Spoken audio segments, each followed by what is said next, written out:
स्वागत है आप सभी लोगों का। और इस वीडियो में हम बीपीएससी आरटीओ के अपडेट के बारे में डिस्कस करेंगे। जब से ये अपडेट आया है आप लोगों में से काफ़ी लोगों का मुझे मैसेज आ रहा था कि मैं इसको डिस्कस करूं। अपडेट क्या है, बेसिकली उन्होंने कुछ लिस्ट निकाली है। कुछ लिस्ट में उन्होंने इनएलिजिबल कैंडिडेट का नाम लिखा हुआ है, किस कारण से इनएलिजिबल है वो मेंशन किया गया है, आपका रजिस्ट्रेशन नंबर मेंशन किया गया है। आप वहाँ पे मैच कर सकते हो कि आपका किस कॉलम में नाम है या नहीं है। अगर नहीं है, किसी भी डॉक्यूमेंट में आपका नाम नहीं है तो बहुत अच्छी बात, मतलब आप एलिजिबल हो। अगर कहीं पे भी आपका किसी भी लिस्ट में आपका नाम है तो डेफिनेटली आपको कुछ एक्शंस लेने हैं। तो हम उन एक्शंस को भी डिस्कस करेंगे कि अगर आपके डॉक्यूमेंट रिक्वायर्ड वाली लिस्ट में नाम है या फिर इनएलिजिबल वाली लिस्ट में नाम है तो आपको आगे क्या करना है। अगर आप ये वीडियो देख रहे हो तो उन कैंडिडेट्स को जरूर शेयर करें जो बेसिकली बीपीएससी आरटीओ की एग्ज़ाम दे रहे हैं। अगर आपका कोई ग्रुप हो, कोई व्हाट्सअप, कोई टेलीग्राम ग्रुप हो तो आप वहाँ पे जरूर शेयर करें, क्योंकि कुछ ऐसे एक्शन हैं जो आप लोगों कम्युलेटिव लोगे तो उसका कुछ अफेक्ट होगा, अगर इंडिविजुअल लोगे तो शायद उसका कुछ फर्क ना पड़े। अगर आप मेरी वीडियो पहली बार देख रहे हैं तो ये मेरा टेलीग्राम चैनल है, यहाँ पे आप मुझे ज्वाइन कर सकते हैं। जो भी वीडियो मैं बनाता हूँ उसकी पीडीएफ, उसके लिंक्स आपको वहाँ पे मिल जाते हैं। ये ग्रुप है, आप लोग यहाँ पे आप अपनी प्रॉब्लम क्वेश्चन डिस्कस कर सकते हैं। बाकी आप मुझे इंस्टाग्राम, फेसबुक और ट्विटर पे भी फॉलो कर सकते हैं। तो चलिए अब वीडियो को शुरू करते हैं। सबसे पहले बात करते हैं कि उन्होंने कुछ लिस्ट बताई है जिसमें इनएलिजिबल कैंडिडेट्स बताए हैं। यहाँ पे भी अलग अलग रीजन बताया है उन्होंने। पहला रीजन उन्होंने बताया है कि वो कैंडिडेट जिनके पास 3 साल का डिप्लोमा नहीं है, तो जिनके पास 3 साल का डिप्लोमा नहीं है उसको इन्होंने इनएलिजिबल माना है, क्योंकि इन्होंने एडवर्टीजमेंट में मेंशन किया था कि आपके पास 3 ईयर का डिप्लोमा होना चाहिए। अब किस टाइप से इन्होंने इसको सब डिवीजन में किया हुआ है। पहला है वो कैंडिडेट जिनके पास 1 साल का डिप्लोमा है। अब वो कौन सी यूनिवर्सिटी है, कौन सा कॉलेज है जो 1 साल का डिप्लोमा देता है, आई डोंट नो, होना नहीं चाहिए। 2 ईयर का डिप्लोमा होता है, आइदर 3 ईयर का डिप्लोमा होता है। मान लीजिए आप 12th के बाद जाते हैं तो 2 ईयर का डिप्लोमा हो जाता है। शायद आईटीआई वालों को भी 2 ईयर का डिप्लोमा दिया जाता है, तो that is legal. But 1 year का डिप्लोमा अगर कोई दे रहा है तो अब I don't know, most probably आपको वो किसी भी हालत में नहीं लेंगे। नेक्स्ट जो है आपका list of candidate with 2 year diploma. देखिए 2 ईयर डिप्लोमा बिल्कुल वैलिड है। इन्होंने आपको इनवैलिड की लिस्ट में क्यों रखा है, आई डोंट नो। अगर आपने 2 साल का डिप्लोमा किया है, 12th के बाद किया है आपने, या फिर आईटीआई के बाद एलिजिबल होते हैं उसमें अगर आपने किया है, तो आपको बिल्कुल इनएलिजिबल इस बेसिस पे नहीं करना चाहिए कि आपका डिप्लोमा 2 ईयर का होता है। ये एक एजुकेशन सिस्टम का पार्ट है जो कि लीगल है। तो यहाँ पे आपको अपना ऑब्जेक्शंस भेजने हैं। ये इक्विवेलेंट होता है 3 ईयर डिप्लोमा के। तो आप यहाँ पे अपना ऑब्जेक्शन कैसे भेज सकते हो आगे हम डिस्कस करेंगे। नेक्स्ट जो आपका पॉइंट है, list of candidate with 4 year diploma. अब ये 4 ईयर वाले कहाँ से आ गए भाई 1 ईयर और 4 ईयर वाले तो ये अलग ही दुनिया में घूम रहे हैं। 4 ईयर में भी ऐसे हो सकता है कि कोई कैंडिडेट है जो 1 साल वाईवी लग गई, उसकी फेल हो गया, तो मे बी उसको 4 ईयर वो कंसीडर कर रहे हैं और उसको वो इन एलिजिबल की लिस्ट में डाल दिए हों। या फिर 4 ईयर अगर कोई यूनिवर्सिटी प्राइवेट यूनिवर्सिटी टाइप की हरकत कर रही है तो पता नहीं। तो अगर आपके पास 4 ईयर का डिप्लोमा है, आप देख लेना किस रीजन से आपका 4 ईयर हुआ है। हालांकि वहाँ पे कुछ ऐसा मेंशन नहीं है कि अगर आप फेल हो गए हो 1 साल तो आपको एलिजिबल नहीं माना जाएगा। अगर ये वाला रीजन है कि आप 1 साल फेल हुए थे जिसकी वजह से आपका डिप्लोमा 4 ईयर है, या किसी वजह से गैप आ गया था, तो आप भी अपना ऑब्जेक्शंस उनको भेज सकते हो।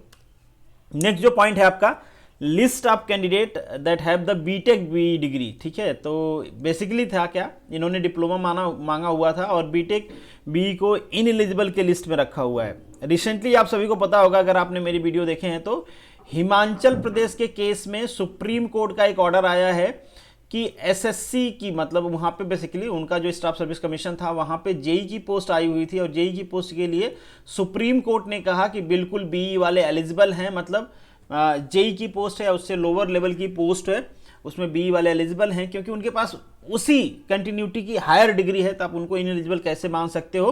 तो बिल्कुल आपको भी ऑब्जेक्शंस भेजने हैं और प्रूफ के साथ भेजने हैं। कोर्ट का जो ऑर्डर होगा मैं ग्रुप में शेयर कर दूंगा, आप उसको ऑब्जेक्शन लेटर लिख के और इनका जो परफॉर्मा है उसके साथ जरूर भेजें। आपको एलिजिबल माना जाएगा। अदरवाइज नहीं मानते हैं तो फिर आपके पास एक ही रास्ता बचता है कि आप भी कोर्ट जाएं।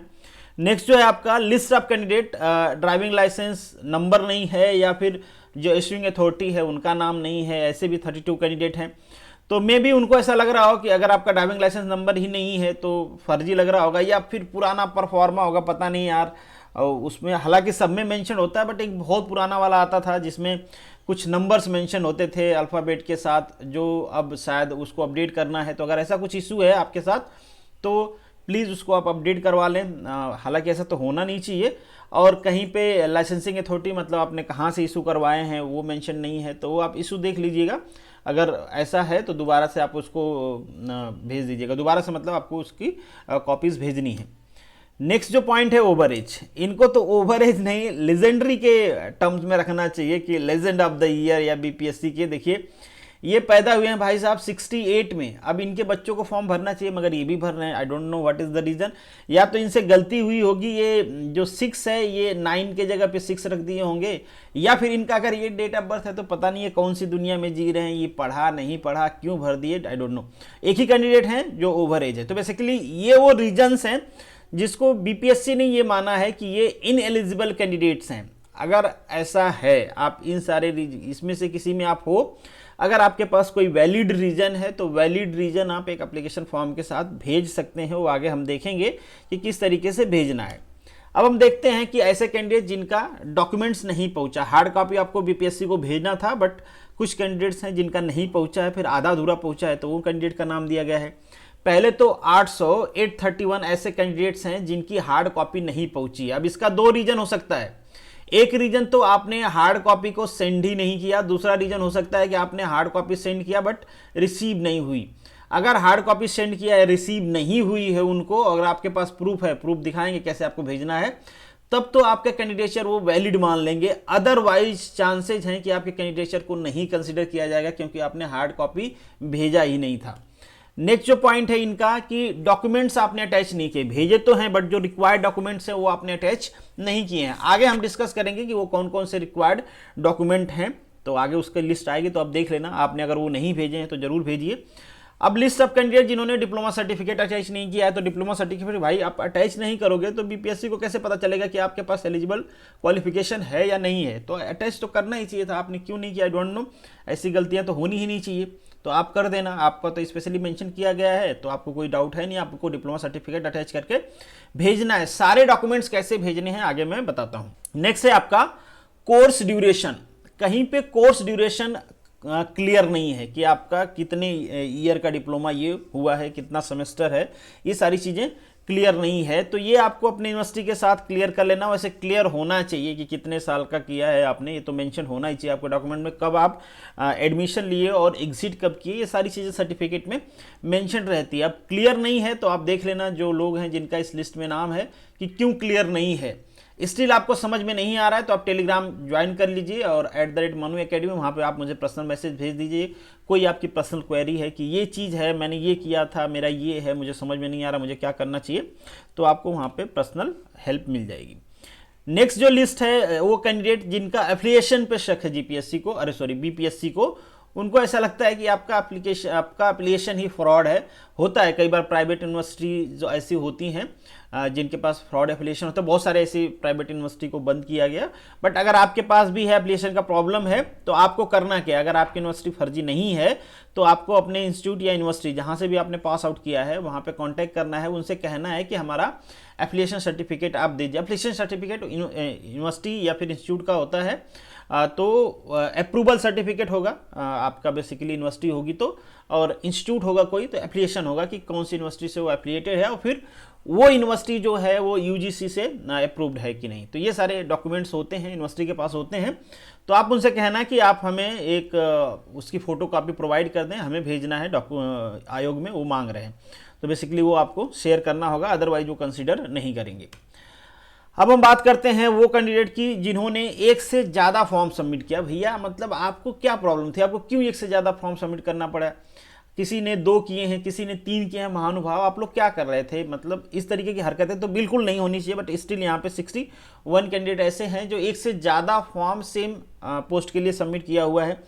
तो आपको क्या करना है ये तो मैं नहीं बता सकता, ये तो आपको बीपीएससी बताएगी। तो बीपीएससी में आप कॉल करके पता कर लेना कि अगर आपने एक से ज़्यादा फॉर्म फिलअप किया है तो आपको क्या करना है। बेसिकली 2 कैंडिडेचर, अगर आपने 3 फिल किए हैं तो 2 कैंडिडेचर को आपको सरेंडर करना होगा। वो सरेंडर करने का प्रोसेस क्या है, बेसिकली वो बीपीएससी ने कुछ बताया नहीं उसके बारे में। डॉक्यूमेंट सेंड का इन्होंने बताया हुआ है, अपना कोई ऑब्जेक्शन है वो सेंड करना वो बताया हुआ है। तो आप एक बार कॉल कर लेना। अगर फिर से आपको कहते हैं कि वो ऑब्जेक्शन सर्टिफिकेट आप भर के भेजो, तो आपको एक एप्लीकेशन लिखना होगा। उस एप्लीकेशन में आप बेसिकली लिख देना कि मैं अपना जो 2 कैंडिडेचर है उसमें वो रजिस्ट्रेशन नंबर उस कैंडिडेचर का या एक है आपका एक्स्ट्रा तो एक का उसको सरेंडर कर रहा हूँ, ठीक है। तो उस तरीके से आप लिख के भेज देना। अब हम बात करते हैं डॉक्यूमेंट्स की कि कौन कौन से डॉक्यूमेंट्स आपको सेंड करने थे। तो पहला डॉक्यूमेंट्स आपके 10th पास हो, आप 12th पास हो, उसका डॉक्यूमेंट्स होना चाहिए। दूसरा, आपने जो डिप्लोमा किया है आपके डिप्लोमा का डॉक्यूमेंट्स होना चाहिए, सर्टिफिकेट होना चाहिए। सेमेस्टर वाइज आप भेज देना, या फिर आपका ईयर वाइज होता है तो ईयर वाइज भेज देना। और जो लास्ट में आपका पासिंग सर्टिफिकेट मिलता है, जो डिग्री होती है आपकी, डिग्री भी कंपलसरी उसमें अटैच होना चाहिए। अगर डिग्री आपको नहीं मिली है, प्रोविजनल मिला है, तो प्रोविजनल अटैच होना चाहिए। अगर आपने नहीं भेजे हैं तो भेज देना। लर्निंग लाइसेंस आपने भेजे हैं तो लर्निंग लाइसेंस स्ट्रिक्टली मेंशन किया गया है कि लर्निंग लाइसेंस वैलिड नहीं किया जाएगा। तो आप अपना जो भी लाइसेंस है उसको भेजना है। किसी को लाइसेंस में अगर इशू है कि आपका जो ड्राइविंग लाइसेंस नंबर है वो नहीं दिख रहा है उनको, या मेंशन नहीं है, व्हाटएवर, तो मेंशन तो होगा, चांसेज होंगे कि क्लियरिटी नहीं होगी वहाँ पे, तो आप एक बार देख लेना कि क्या इशू है आपके साथ, उसको भेज देना, जरूर भेज देना। इसको ये भेजना है। ऊपर से अगर कोई है जिसको कास्ट का रिजर्वेशन का वो है, तो आप जरूर अपना OBC SC ST जो भी आपका सर्टिफिकेट है, EWS, वो भेज देना।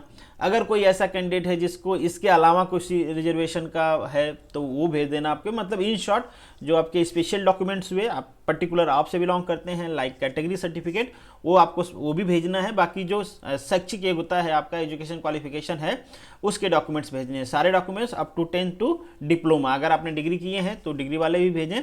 अब डिग्री वालों को करना है क्या, वो हम बात करते हैं पहले। अब देखिए, आयोग ने कहा गया है कि आपको क्या करना है अगर आपने भेजा है तो। अगर आप में कोई प्रॉब्लम है और किस लिस्ट में हो, तो अगर आपके साथ ऐसा कोई है तो आपको जो भी साध्य या प्रमाण है वो आपको भेजना है। प्रमाण और साध्य जो भी चीज़ें आपके पास अवेलेबल है वो भेजना है। विहिप आपत्ति प्रारूप, ये है उनका विहिप आपत्ति प्रारूप, ये आपको भर के भेजना है सबको, जितने लोग हैं सबको। ये तो कंपलसरी भरना है। यहाँ पे आपको और क्या करना है, एक एप्लीकेशन लिखना है कि आपको बेसिकली प्रॉब्लम है क्या, क्या रीजन है, किस कैटेगरी में हो आप, और उसका आपके पास साध्य क्या है कि नहीं ये आपने गलत लिखा है, मैं एलिजिबल हूं, ये प्रूफ है उसका, तो वो भेजना। जैसे एग्जांपल के लिए मैं बता दूं आपको, बी वालों को उन्होंने इनएलिजिबल माना है, तो आप एप्लीकेशन लिखोगे तो आप एप्लीकेशन लिख दोगे कि हमने बी किया, हमारे पास हायर डिग्री है और ये हाई कोर्ट का ऑर्डर है। एक बार आप लगा के भेजना, देखिए आयोग क्या कहता है दोबारा से। तो वो आप एप्लीकेशन लिख दें और मैं जो सुप्रीम कोर्ट की ऑर्डर की कॉपी है वो आपको भेज दूंगा, तो उसका आप प्रिंट कर लीजिएगा और वो ऑर्डर की कॉपी लगा के आप एक बार भेजिए। देखिए आयोग वाले क्या कहते हैं। अगर फिर भी नहीं मानते हैं कि नहीं ये तो अदर स्टेट के लिए ऑर्डर है, हम तो नहीं मानेंगे, तो फिर आपके पास कोई ऑप्शन नहीं बचता है। अगर आप कोर्ट जाना चाहते हो तो जाइए, नहीं जाएंगे तो फिर वो नहीं मानेंगे।